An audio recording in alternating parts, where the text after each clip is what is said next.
What's up, guys? Welcome back to El Merengue. At this point, we should have already uploaded the Barcelona live reaction. Yes, they did end up beating Valencia 2-1. It was a pretty fun game to watch with Ricky, so if you haven't seen it, I highly suggest that you go check that one out. But let's go ahead and jump on to the purpose for today's video, which is the preview for the Real Madrid versus Mallorca. They are going to be playing in Mallorca, and it's a bit of a tricky game, and I'm going to talk a little bit about it. And at the end of the video, I'll also give you my thoughts on the different spreads, money lines for as far as the betting tips. So let's go ahead and jump onto it. Let's start talking about Mallorca. They had a decent season last year, made it to the final of the Copa del Rey, ended up losing it to Atletico Bilbao. But Javier Aguirre, Mexican coach, manager, actually ended up leaving the team at the end of the season. So they're coming into this season with a new coach, maybe a new system. They haven't lost many players. The main player that they lost was their goalie, Rajkovic. But they did bring in some players, especially defensively, the main one being Mojica.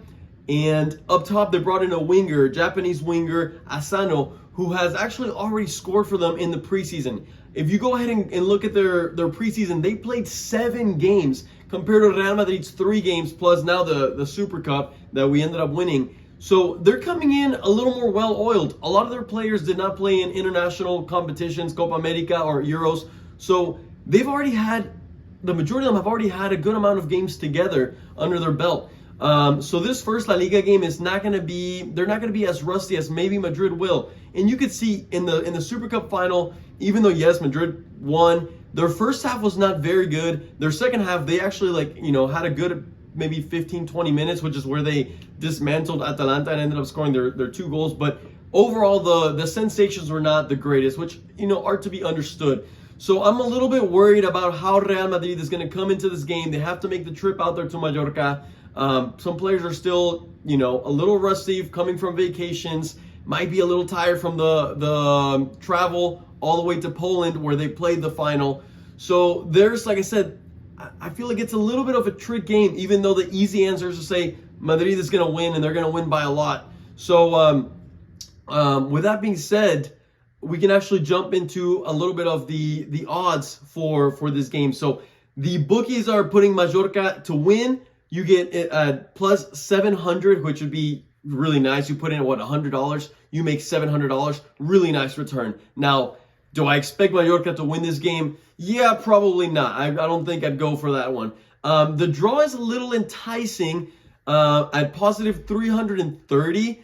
Could a draw happen in this game? I mean, there's a possibility. I still expect Real Madrid to win this game, even though I'm putting out my questions that I have for this game, that I think it's a trick game. Yes, but I think in the end, Real Madrid will still come out with the victory. But if you look at the money line for Madrid, it's negative 210, which is a bit frustrating because it's not the greatest return. You have to put in $210 to even make $100. So it's not the greatest return. It's risky, and I'm telling you that I feel like there's a little trick in this game. And even then, you look at the spread with the negative 1.25 for Madrid, and it's like, well, for you to get that, they still have to win by 2 goals, and I don't know if I entirely see Madrid winning by 2 goals. I think I see them winning with a narrow 2-1. Maybe they can get the 3-1.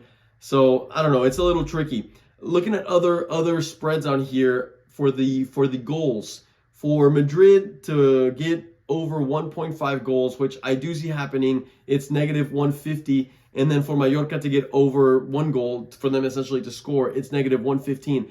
I feel like I could see Mallorca scoring a goal here. Defensively, during preseason, Madrid did not look the greatest. They conceded goals against Barcelona, they conceded goals against Chelsea, and they conceded goals against AC Milan. So defensively, not the greatest. Atalanta did not end up scoring, but guys, I told you that Atalanta was going into that game having lost a lot of their offensive firepower. The 2 of their highest goal scorers were not at that game. So do I see Madrid conceding in this game? Yes, potentially.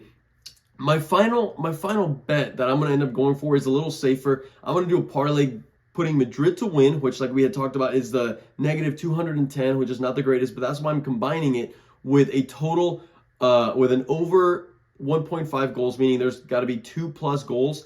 And so if I combine those two, I can bring down the return to negative 117, which is essentially very close to 1-1. I feel a little safer. Once again, I expect Real Madrid to win. Are they going to win by 2 goals or more? That's where I find it a little bit tricky. But still, having Vinicius, having Mbappe, Rodrigo, Bellingham, I still expect Real Madrid to score goals.